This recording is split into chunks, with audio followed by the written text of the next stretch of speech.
the Moravians owned slaves. And the Moravians, also brought slaves into the Moravian church. They converted them and, educated them as well. And, I think the African American community in this area are the descendants of, those slaves in the area. I mean, they're certainly part of the history. Solomon Transu was living in the Michael Hooser house during the time of the Civil War. Census records in 1860 clearly show he's living there, and I do believe the census also lists his slave ownership. We do also have in 1860 slave records confirming Solomon Transu owned slaves during that decade. I know that the Moravian Church has apologized for slavery, so they do recognize the slaves. And I know that they've reconstructed one of the African American churches in Salem. And I also know that there was an African American slave who was, I think he was a potter and helped one of the potters in Bethania, and he was considered a well-trained man. We have a deep respect for the Moravian architecture and craftsmanship, and a lot of that, I think the early African American slaves deserves a certain amount of the credit for that. I think a lot of what you see is slave built prior to the Civil War. And the thing is, when the Moravians originally came here, we were so different because I guess the slaving workers in the field were already well-established precedent in North Carolina, and here were all these white Germans who were doing the same labor themselves and working just as hard. It was unfortunate when the church sold the land and the owners bought as much as 400 acres each and started raising tobacco, that the slaves really multiplied in this area. But most of the people who owned them treated them well and even taught them.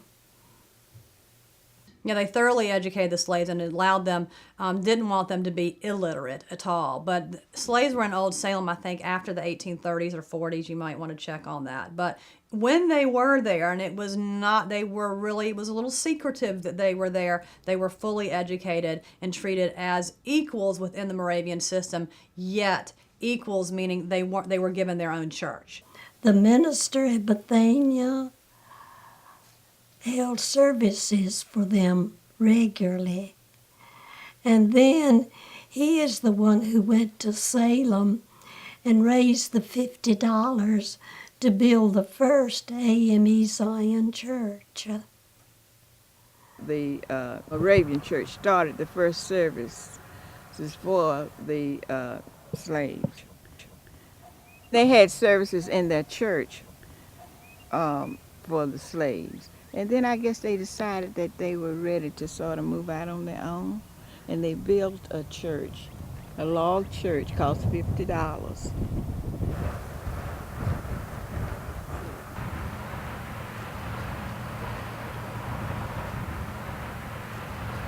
Allens and Biddings, those are some of the older families in the graveyard. Well, we've got a thick mat of periwinkle in here. Periwinkle is the kind of thing when you're walking through the woods and you run across a patch of periwinkle, immediately you begin to think about graveyard. And this lush green cover close to the ground here is Vinca major, a periwinkle. It's a common graveyard planting, and we know from various records that the graveyard at the mill was somewhere on this slope. So we are pretty well assured that we are in the vicinity of burials at the mill. And we also know from the records that many people, white and African American, were buried in this graveyard, and that the burials ranged through the colonial period into the post-colonial 18th century and into the 19th century. So we don't really know how many people are buried in here, but we would say there are a lot of people buried in here, and that they are around us here in this thick wooded place.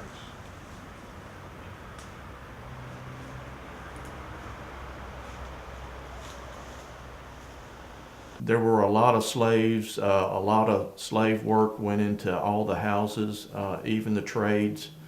And so there's no doubt that there was a big slave. As a matter of fact, if you go out 65 here, you get into more of the African American community that was connected with Bethania.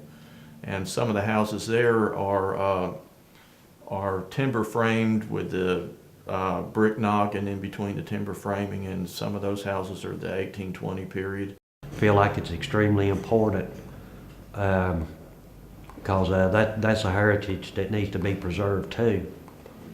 I'm standing here on the in the outskirts of Bethania, in a historic community that was founded by African Americans, former slaves right after the Civil War.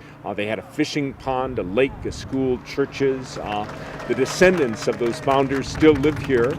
This area is technically outside of the boundaries of the village of Bethania. It should be probably included within the town, but local politics have prevented that.